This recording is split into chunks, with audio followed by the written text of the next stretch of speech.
دیتی ہے، اور اللہ ہی نے تمہارے آرام کے لیے اپنی پیدا کی ہوئی چیزوں کے سائے بنائے اور پہاڑوں میں غار بنائے اور تمہارے لیے کرتے بنائے جو تم کو گرمی سے بچائیں، اور ایسے کرتے بھی جو تم کو اسلحہ جنگ کے ضرر سے محفوظ رکھیں۔ اسی طرح اللہ اپنا احسان تم پر پورا کرتا ہے تاکہ تم فرمانبردار بنو۔ بس اگر یہ لوگ روح گردانی کریں تو اے پیغمبر تمہارا کام فقط صاف صاف پہنچا دینا ہے۔ یہ اللہ کی نعمتوں سے واقف ہیں مگر واقف ہو کر ان سے انکار کرتے ہیں، اور یہ اکثر ناشکرے ہیں۔ اور جس دن ہم ہر امت میں سے ایک گواہ یعنی پیغمبر کو کھڑا کریں گے،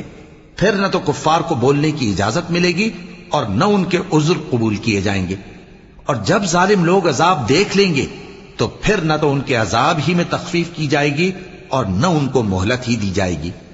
اور جب مشرک اپنے بنائے ہوئے شریکوں کو دیکھیں گے تو کہیں گے کہ پروردگار، یہ وہی ہمارے شریک ہیں